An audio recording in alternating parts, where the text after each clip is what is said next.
आज शनिवार का दिन है, जिस दिन अपन इस दरिद्रता से मिलने के लिए पीपल के पेड़ के नीचे आए हैं। हिंदू धर्म में ये दिन पीपल के वृक्ष के लिए पूजनीय होगा। जो भी शनिवार के दिन पीपल के वृक्ष की पूजन करेगा, दूध चढ़ाएगा या मिष्ठान का भोग लगाएगा, लक्ष्मी और नारायण उसके घर में प्रवेश कर जाएगा। लक्ष्मी और नारायण उसके घर में प्रवेश करेगा। इसलिए नियम बनाया। कौन से दिन का? शनिवार। लक्ष्मी जी बोली, नारायण आपने तो एक दिन का वार लिख दिया। शंकर जी ने 7 वार बनाए हैं, रविवार, सोमवार, मंगल, बुध, गुरु, शुक्र और शनि। ये शिव जी ने बनाया। अब एक दिन आपने अपना बना लिया, बाकी के दिन अगर कोई इस पीपल के वृक्ष के नीचे आएगा और यहाँ तो दरिद्रता बैठी है, तो उसका क्या होगा? भगवान नारायण बोले, सुन दरिद्रता, तेरे से एक विनती है, अगर कोई भी मनुष्य इस पीपल के पेड़ के नीचे अगर 7 दिन में आता है और उसके हाथ में अगर कोई सामग्री होती है तो तू उसके घर में प्रवेश नहीं करेगी। नियम है पीपल के वृक्ष का, या तो पानी का लोटा लेकर जाओ, कुंकू का चोपड़ा लेकर जाओ, शक्कर लेकर जाओ, या पेड़ के नीचे चींटी को डालने के लिए आटा ले जाओ, पर खाली हाथ पीपल के वृक्ष के नीचे कभी मत जाओ, कभी नहीं जाओ। खाली हाथ जाओगे तो दरिद्रता तुम्हारे घर में प्रवेश करेगी। दरिद्रता उठकर खड़ी होकर बोली, नारायण तुमने अपनी मनमानी करी है, एक दिन मुझे भी मेरा चाहिए। भगवान ने कहा, बोल कौन सा दिन चाहिए? दरिद्रता कहती है, रविवार के दिन इस पीपल के वृक्ष के नीचे मैं दिन भर नृत्य करूं, इसमें रहूं, और जो यहां आए रविवार को मैं उसके घर में प्रवेश करूं। भगवान ने कहा, ठीक है। दरिद्रता, रविवार का दिन एक ऐसा दिन रहेगा जिस दिन तू इस पीपल के वृक्ष के नीचे नृत्य करेगी, और जो आएगा इस पीपल के वृक्ष के नीचे तो उसके साथ प्रवेश करेगी। मैंने तुझे वर दिया।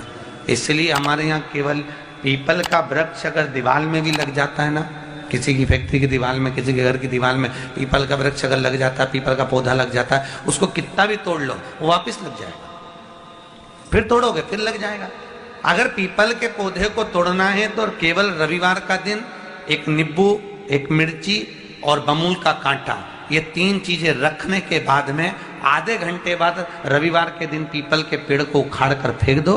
दूसरी बार कभी पीपल दीवार में लगता ही नहीं है, कभी नहीं लग सकता। केवल एक रविवार को, केवल एक संगीत, इतवार को।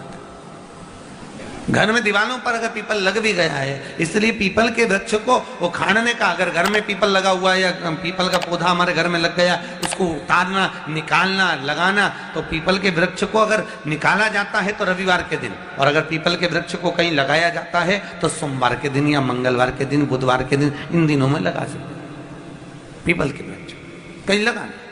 शनिवार का दिन एक ऐसा दिन होता है जिस दिन पीपल के वृक्ष को कहीं जाकर लगाया नहीं जाता, क्योंकि शनिवार के दिन पीपल के वृक्ष के नीचे लक्ष्मी रहती है। हम अपने हाथों से अगर पीपल का वृक्ष किसी दूसरी जगह पर शनिवार को रोपित करते हैं तो हमारे घर की लक्ष्मी अपने घर से छिन्न होकर चली जाती है। इसलिए शनिवार के दिन पीपल लगाया नहीं जाता, किसी के घर जाकर उसको वापस पलटा नहीं जाता। लग गया उसको डाल। प्रभु मेरी धर्म पत्नी को कहाँ रखूं आप बताओ? वो तो जहां यज्ञ होता है, अनुष्ठान होता है, दान होता है, पुण्य होता है, सत्कर्म होता है, वहां जाने को तैयार नहीं।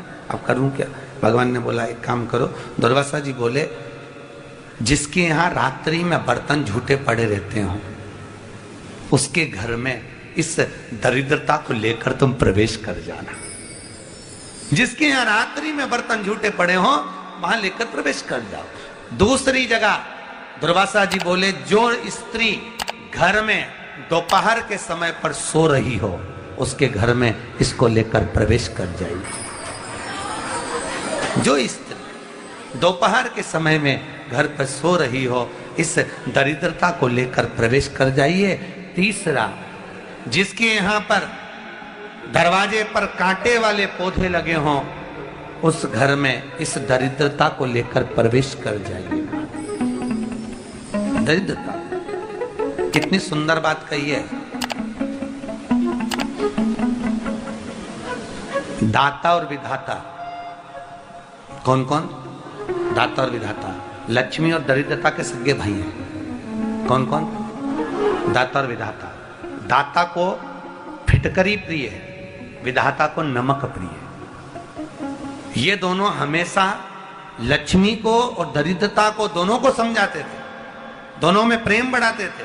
आज भी हिंदू धर्म की रीति है, यहां तो ठीक है, जिसके यहां पर भी अगर थोड़ी सी भी परेशानी होती है, थोड़ा सा क्लेश होता है, अशांति होती है, लक्ष्मी नहीं टिक रही हो, काम नहीं बन रहे हो, बहुत प्रयास करा जा रहा हो और हमारा कार्य नहीं होता, तो क्या करते हैं? फिटकरी और नमक को पानी में डाल देते हैं और घर में पोछा लगा देते हैं। आप लोगों ने आजकल फेसबुक पे भी पढ़ा होगा, व्हाट्सएप पे भी पढ़ा होगा। तो क्यों लिखा उसमें? उसका कारण ही केवल ये है कि दाता और विधाता की प्रियता उसमें।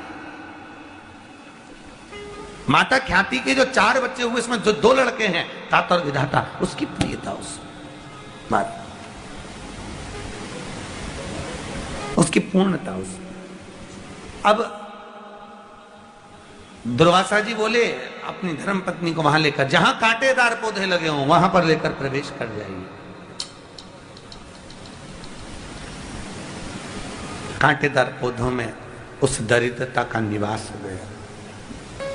कितना विचित्र कथा यहां वर्णन करी है।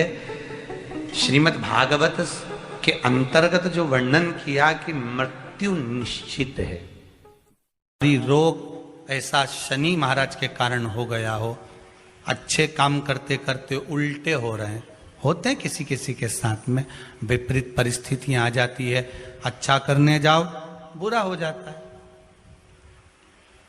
अच्छा कर्म करने जाओ बुरा हो जाता है। तो पीपल के वृक्ष की जो छाल होती है, छाल देखिए, पीपल के वृक्ष में जो छाल लगी होती है, उस छाल को घिसकर चंदन बनाकर भगवान शंकर का स्नान कराकर, अभिषेक कराकर, पूजन कराकर, पूजन कराने के बाद में पिपलेश्वर महादेव का नाम लेकर, कौन से महादेव? पिपलेश्वर महादेव का नाम लेकर वो जो घिसी हुई छाल होती है, उस छाल का तिलक भगवान शंकर को लगा लो और उसी का थोड़ा सा भाग अपने कंठ पर, मस्तक पर लगाना प्रारंभ कर दो। धीरे धीरे जो विपरीत दशा है वो सुधरना प्रारंभ हो जाती है। पर नाम याद रखना, पिपलेश्वर। काशी में जो शिव जी की स्थापना कौन ने करी? काशी में जो शंकर भगवान बैठे उनकी स्थापना करी थी शनि महाराज ने। किसने करी थी? शनि महाराज ने। क्योंकि भगवान शनि महाराज को उनकी माता के द्वारा श्रापित हो गए और शनि महाराज कांपने लगे। शनि महाराज कांपते कांपते, मैं जाऊं तो जाऊं कहां, करूं तो करूं क्या? महाराज, शनि महाराज दौड़े और दौड़कर भगवान भोलेनाथ के पास पहुंचे। हे शंकर, त्रिकालदर्शी, कैलाशी, अविनाशी, कृपा करिए बाबा भोलेनाथ, कृपा करो। क्योंकि दुनिया में 33 करोड़ देवी देवता हैं जिनको शनि लग सकता है, केवल एक, किसको छोड़कर? शिव को छोड़कर। राम जी को शनि लगा तो 14 वर्ष वनवास चले गए। कृष्ण को शनि लगा तो मथुरा छोड़कर द्वारका चले गए। शनि लगा। हनुमान जी को शनि लगा तो गुफा में बैठकर राम राम जपना पड़ा। शनि सबको लगता है, केवल शनि नहीं लगता तो एक मेरे महादेव को, मेरे भोले बाबा को नहीं लगता। शंकर के पास में शनि आ गए। शनि ने आकर कहा, भोलेनाथ कृपा करिए बाबा, मैं बड़ा कष्ट में हूं, मैं करूं क्या? बाबा भोलेनाथ ने कहा, जा गंगा जी के तट पर काशी में जाकर एक शिवलिंग की स्थापना कर, उसकी आराधना कर और तेरा शरीर ठीक हो जाएगा, कष्ट नहीं भोगेगा। शनि महाराज ने काशी में जाकर शिव जी की स्थापना करी। आज भी नियम है, जिसको शनि लग जाता है एक काजल की डिब्बी ले लो और काजल की डिब्बी को 21 बार उतार कर उसको एकांत में जाकर, जंगल आदि में एकांत में किसी पेड़ के नीचे इतना सा खड्डा खोद कर उसमें काजल की डिब्बी को डाल दो और मिट्टी से पूर दो, उस व्यक्ति का शनि समाप्त हो जाता है। काशी विश्वनाथ का नाम लेकर काजल की डिब्बी को 21 बार उतार कर अगर काशी विश्वनाथ का नाम लेकर शनि वाले व्यक्ति को अगर पेड़ के नीचे दबा दे, शनि समाप्त, शनि उसको परेशान नहीं कर सकता। काशी कितनी मूलता उस क्रम को देखिए। भगवान शंकर पर विश्वास रखकर एक एक पल, एक एक घड़ी, एक एक समय, एक एक नक्षत्र का शिव महापुराण में वर्णन है। यहां तक शास्त्र कहता है कि पीपल के वृक्ष की जब भगवान शिव रचना करे, पीपल के वृक्ष की जब रचना करी गई तो उस पीपल के वृक्ष में भी कौन सा समय किसका है ये शिव महापुराण वर्णन करती है। सुबह 4 बजे से लेकर 7:30 बजे तक पीपल के वृक्ष में ब्रह्मा जी का वासा होता है। 7:30 बजे से लेकर 10:30 पौने 11 बजे तक पीपल के वृक्ष में भगवान विष्णु का वासा होता है। 10:30 बजे से लेकर पीपल के वृक्ष में 11:30 बजे तक पितरों का वासा होता है। 11:30 बजे से लेकर 12:30 बजे तक पीपल के वृक्ष में आहूतों का वासा होता है। 12:30 बजे से लेकर शाम को 4 बजे तक पीपल के वृक्ष में वासुकों का वासा होता है। 4 बजे से लेकर शाम को 7:30 बजे तक पीपल के वृक्ष में शंकर का वासा होता है। 7:30 बजे से लेकर 9:30 बजे तक पीपल के वृक्ष में कुबेर का वासा होता है। 9:30 बजे से लेकर फिर कुबेर के वृक्ष में अन्य देवों का वासा चालू हो जाता है। इसलिए हमारा हिंदू धर्म कहता है, हमारे शास्त्र कहते हैं कि पीपल के वृक्ष को जब पूजा जाता है, पीपल के वृक्ष की जब पूजन करी जाती है तो सुबह 10:30, 11, ज्यादा से ज्यादा 11:30, ज्यादा से ज्यादा 12, उसके पहले पीपल के वृक्ष की पूजन कर लेना चाहिए। रात को कुबेर का वासा होता है, इसलिए पीपल के वृक्ष में दीपावली के दिन रात्रि को 8:30 बजे से लेकर 9:30 बजे के बीच में जो पीपल के वृक्ष के नीचे घी का दिया लगाता है उसके घर में कभी संपदा की कमी नहीं आती है, क्योंकि कुबेर स्वयं विराजमान होता है पीपल के वृक्ष के नीचे। क्यों? क्योंकि 11:30 बजे से लेकर 12:30 बजे तक पीपल के वृक्ष में पितरों का वासा रहता है, आहूतों का वासा रहता है, फिर वासुकों का वासा आता है। पितृ किसको कहते हैं? महाराज जो पूरी उम्र लेकर चले गए और उनके भीतर अभिलाषाएं बहुत थी, मैं ये भी करना चाहता हूं, मैं ये भी करना चाहता हूं, वो पितृ हो जाते हैं। आहूत किसको कहते हैं? जिस माता के गर्भ में बच्चा जन्म ले और मर जाए, या 6 महीने का गर्भ धारण करने के बाद अवर्षण हो जाए, जीव पड़ने के बाद 6 महीने के बाद अगर बच्चा गर्भ में भी शांत हो जाता है, कुंवारी अवस्था में शांत हो जाता है, जिसका विवाह नहीं हुआ ऐसा बच्चा जब शांत हो जाता है, अधोगति में कोई मर जाता है, सुसाइड कर एक्सीडेंट में किसी भी रूप में मर जाता है तो वो आहूत कहलाता। शनिवार के दिन जो पीपल के वृक्ष में सरसों के तेल का दीप लगाता है उसको शनि कभी परेशान नहीं करता। एक बात हमेशा ध्यान रखिएगा, मान लो अगर कोई भारी रोग ऐसा शनि महाराज के कारण हो गया हो, अच्छे काम करते करते उल्टे हो रहे हैं, होते हैं किसी किसी के साथ में, विपरीत परिस्थितियां आ जाती है, अच्छा करने जाओ बुरा हो जाता है, अच्छा कर्म करने जाओ बुरा हो जाता है। तो पीपल के वृक्ष की जो छाल होती है, छाल देखिए, पीपल के वृक्ष में जो छाल लगी होती है, उस छाल को घिसकर चंदन बनाकर भगवान शंकर का स्नान कराकर, अभिषेक कराकर, पूजन कराने के बाद में पिपलेश्वर महादेव का नाम लेकर, कौन से महादेव? पिपलेश्वर महादेव का नाम लेकर वो जो घिसी हुई छाल होती है उस छाल का तिलक भगवान शंकर को लगा लो और उसी का थोड़ा सा भाग अपने कंठ पर, मस्तक पर लगाना प्रारंभ कर दो। धीरे धीरे जो विपरीत दशा है वो सुधरना प्रारंभ हो जाती है। पर नाम याद रखना, पिपलेश्वर। जम कितना भी दुख, विपदा, कष्ट सम्मुख में खड़ा हुआ हो, कितना भी दुख,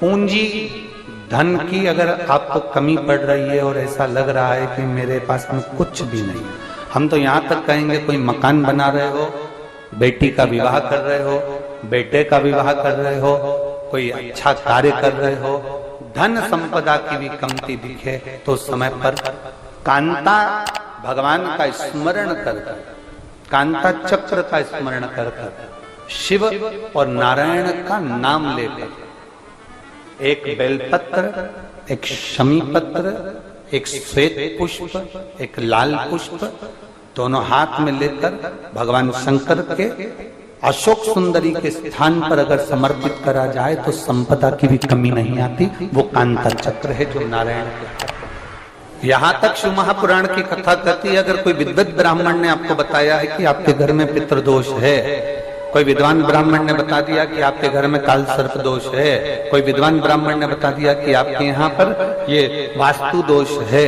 और इस दोष को मिटाना जरूरी है। कोई ने आपको बताया, उस समय पर हमें घबराना नहीं।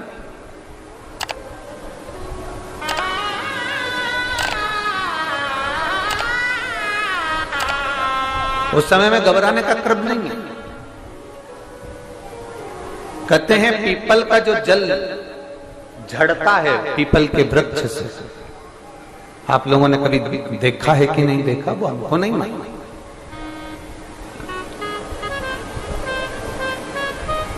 कितना भी अगर कोई वास्तु दोष बता दिया, पितृ दोष बता दिया, काल सर्प दोष बता दिया, कितना भी अगर कोई दोष बता दे, तो पीपल का जो जल वृक्ष में से झड़ता है, कभी कभी आप उसके नीचे हाथ रखकर देखना, थाली रखकर देखना, उसमें पत्थर पर देखना, तो वहां पर भी पानी के निशान आपको मिलेंगे, बूंद के निशान मिलेंगे।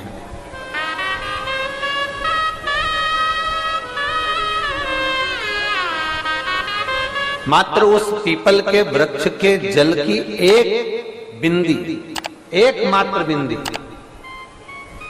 शंकर भगवान का जो शिवलिंग है, जलाधारी है, चरण है, गणेश कार्तिक का स्थान है, अशोक सुंदरी का स्थान है, और प्रत्येक जलाधारी में से पानी बीच में से आकर नीचे की ओर गिरता है, नीचे की ओर गिरता है।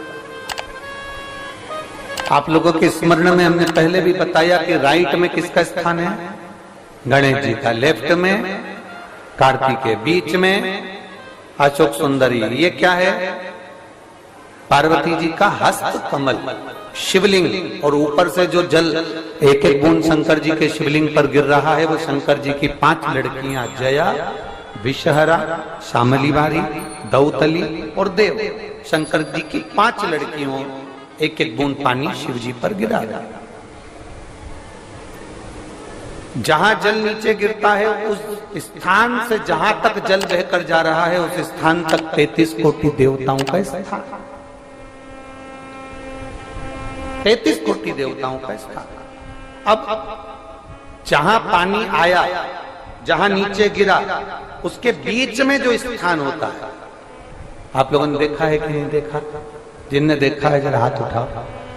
ये पानी जैसे यहां तक आया और यहां के बाद नीचे गिरेगा, तब वो नाली के माध्यम से बाहर जाएगा। तो जितनी दूर यहां से वो नीचे की ओर जो गिर रहा है, यहां से वो नीचे की ओर जो पानी जा रहा है, ये जो स्थान होता है, ये हमारे 3 दोषों को निवारण तुरंत कर देता है। एक हमारा पितृ दोष, एक हमारा काल सर्प दोष, और एक हमारा वास्तु दोष का निवारण ये तुरंत करता है। और ये तो हमने केवल आपको शिव महापुराण के माध्यम से बताया कि ये 3 दोष का निवारण कर देता है, पर यदि कभी आप ध्यान से लिंग पुराण को पढ़ेंगे, आप यदि लिंग पुराण को पढ़ेंगे और गीता प्रेस गोरखपुर की लिंग पुराण को लाकर यदि आप पढ़ते हैं, या गीता प्रेस गोरखपुर की शिव अंक को भी आप अगर पढ़ेंगे, उसका नंबर हमारे स्मरण में नहीं आ रहा है, शिव अंक को भी अगर आप पढ़ेंगे तो उसमें भी आपको वर्णन मिलेगा कि हम तो केवल 3 दोष का बता रहे हैं, पर हमारे शास्त्र तो यहाँ पर और भी दोषों का वर्णन कर रहे हैं। जैसे किसी ने बता दिया आपको शनि का दोष है, किसी ने बता दिया मंगल का दोष है, किसी ने बता दिया आपको केतु का दोष है, किसी ने बता दिया आपको राहु का दोष है, किसी ने आपको कह दिया कि बृहस्पति का दोष है, किसी ने कह दिया आपको ये वाला दोष है। दुनिया के जितने दोष पीपल के वृक्ष के झड़ता हुआ जल की एक बूंद का स्पर्श, भले वो सूख गई हो, उसका एक स्पर्श मात्र जहां